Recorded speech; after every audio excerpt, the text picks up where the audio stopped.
Madame, Monsieur, bonsoir et bienvenue dans ce nouveau rendez-vous d'information sur Icon TV. Nous sommes le lundi 19 mai 2025. À Zoukon, dans la commune de Djidja, les populations ont organisé une messe d'action de grâce ce samedi 17 mai en honneur de leur chef d'arrondissement, Cherfils Essekor, désormais libre de ses mouvements. Les notables et habitants se sont mobilisés pour célébrer ce grand retour dans une ambiance empreinte de foi et d'unité. Salomon Nyansounou et Roland Agué étaient sur les lieux. Voici le compte rendu. Un geste de reconnaissance envers Dieu à l'initiative des populations de Zoukon. Samedi 17 mai 2025, les habitants, soutenus par les communautés religieuses, les chefs de village et les notables, ont organisé une messe d'action de grâce pour saluer le retour sans condamnation de leur chef d'arrondissement, Cherfils Finafa Essekor. C'est une grâce pour nous, une grâce infinie, parce que la messe qui est célébrée aujourd'hui parle de grâce. Qui parle de grâce parle de bénédiction. Vous allez croire que c'est une souffrance, mais tout ce que Dieu a fait est bon. Et nous ne pourrons que le remercier. Remercier l'Éternel qui nous a fait cette grâce. On ne peut incriminer personne. Je dis bien personne. Seul Dieu sait ce qui s'est passé. Le jeune leader du bloc républicain, entouré de ses partisans, amis et proches de Djidja et de la 23e circonscription électorale, a répondu présent à cette célébration de foi. La messe a été célébrée par l'abbé Adogon Denayon Joseph, administrateur de la paroisse de Mouillon. Dans son homélie, le prêtre a salué la démarche des populations de Djidja, insistant sur l'importance de la paix, de la solidarité et de la prière constante, même en période d'épreuve.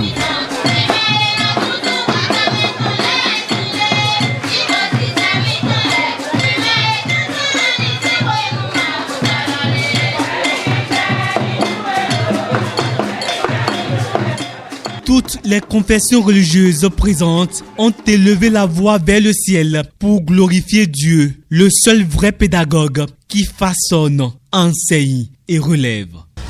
Vous savez, le Seigneur aime toujours effacer les larmes aux opprimés. Il aime toujours sortir les gens de la boue pour les faire asseoir à la table du roi. Il disait aux enfants d'Israël lorsqu'ils sortaient d'Égypte, au moment où Pharaon et son peuple les persécutaient. Il dit, ce Pharaon que vous voyez, vous ne le verrez plus dans les jours à venir.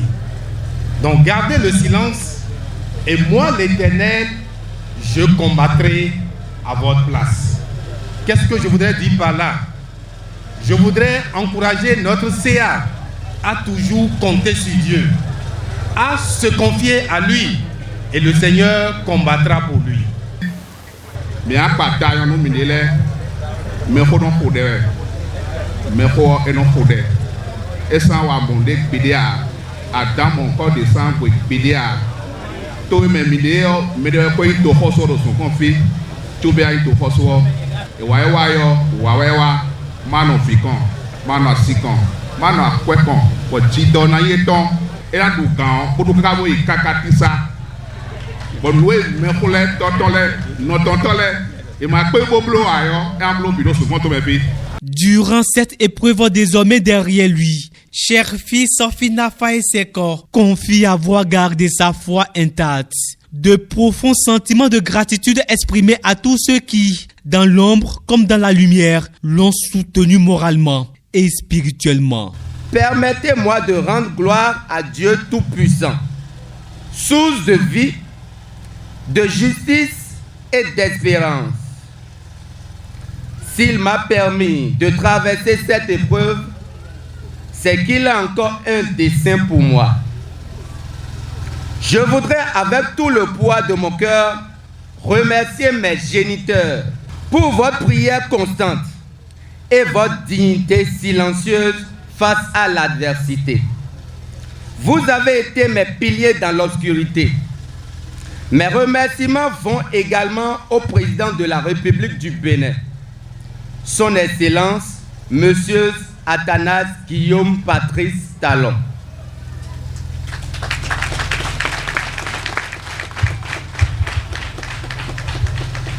Pour son attachement aux valeurs républicaines et au respect des droits fondamentaux.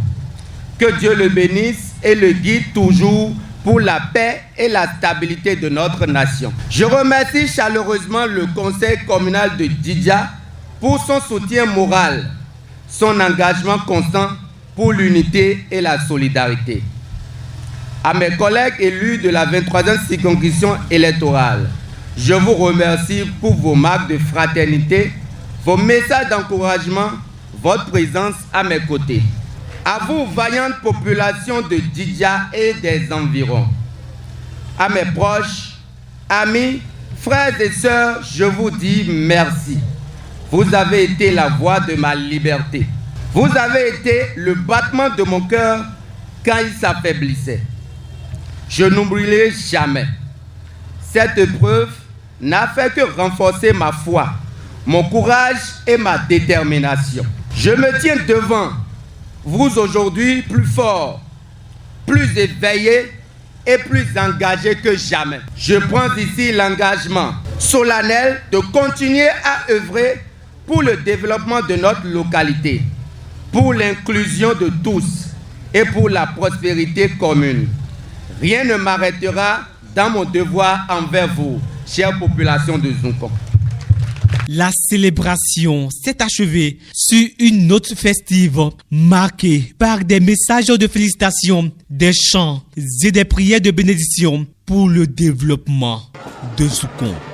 Et puis, la capitale a vibré ce 17 mai 2025 au rythme de l'installation des 6 coordinations de la génération Aïvo dans la 19e circonscription électorale.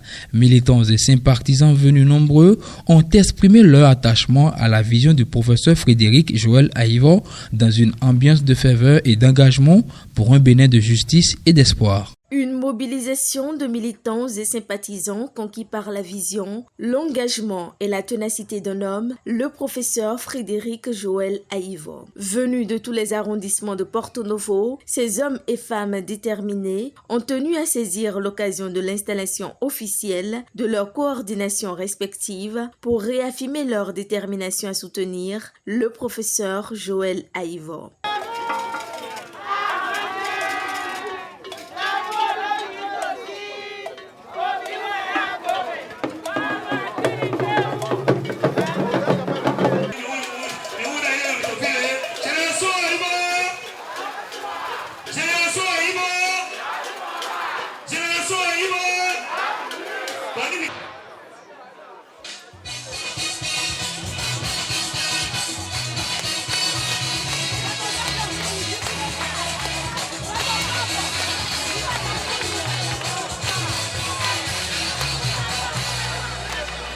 Porto Novo est une ville particulière pour l'opposant en prison depuis plus de 4 ans. C'est l'endroit où il a vu le jour voici une 50aine d'années. Les militants de cette ville sont donc plus que des militants. Ce sont ses frères, ses parents, ses amis et ils ont tenu à le rappeler par la ferveur de la mobilisation.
coordination dynamique, inclusive et pleinement engagée sont installés ce 17 mai 2025 avec pour mission de porter haut les idéaux du renouveau, de la vérité et de l'espoir, chers au professeur Aïvo. Un ancrage stratégique à Porto Novo, symbole de la montée en puissance d'un mouvement déterminé à ne pas lâcher leur leader. Chers militants et militantes de Porto Novo, aujourd'hui, vous prenez une responsabilité importante, celle de faire vivre les idées de Joël Aïvo ici, dans chaque quartier, chaque rue, dans chaque famille.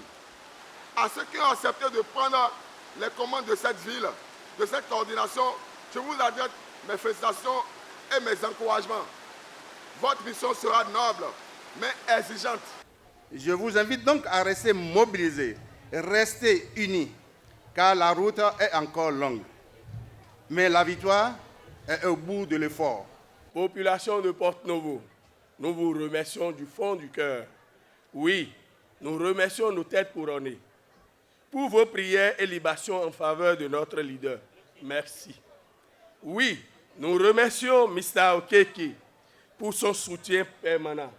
Oui, nous remercions toutes ces personnes qui, dans l'ombre, œuvrent pour un dénouement heureux de la situation de notre leader.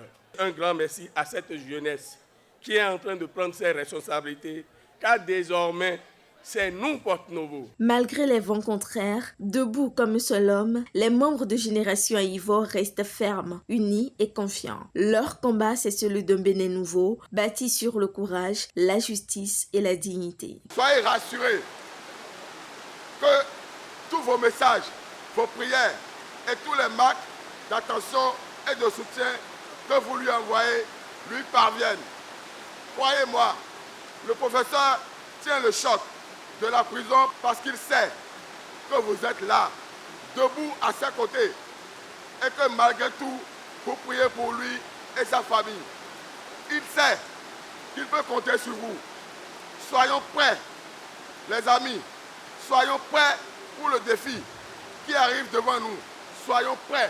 Et c'est porté par cet élan, ce message d'espoir, que ces militants regagnent leur localité, plus mobilisés que jamais, prêts à galvaniser les troupes, semer la vision et préparer le terrain. Parlons diplomatie dans cette édition. Le président Patrice Talon est en visite de travail au Qatar. Objectif, participer à l'édition 2025 du Qatar Economic Forum, un événement d'envergure internationale réunissant des dirigeants d'entreprises et des experts du monde entier. Salmon Yansolon.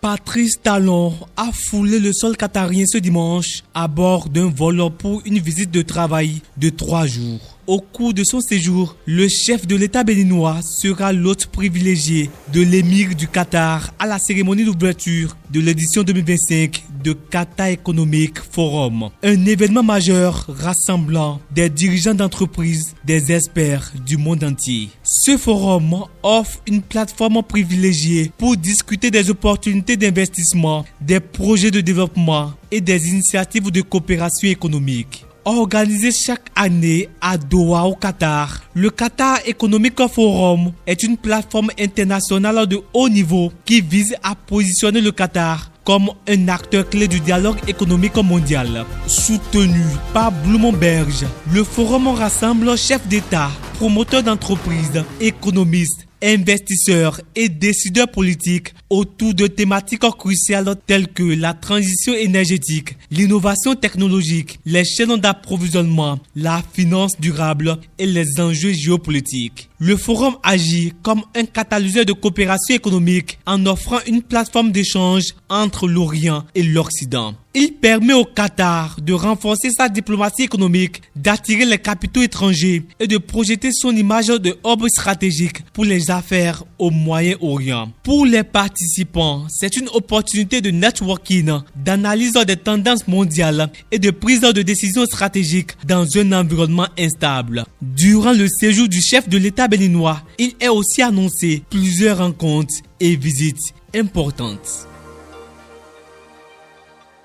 Hors du Bénin, la visite d'Ousmane Sonko au Burkina Faso suscite la controverse à Dakar entre accusations de soutien à un régime issu d'un coup d'État et appel au dialogue du PASTEF. Les avis divergent. Elvis Chiakbe.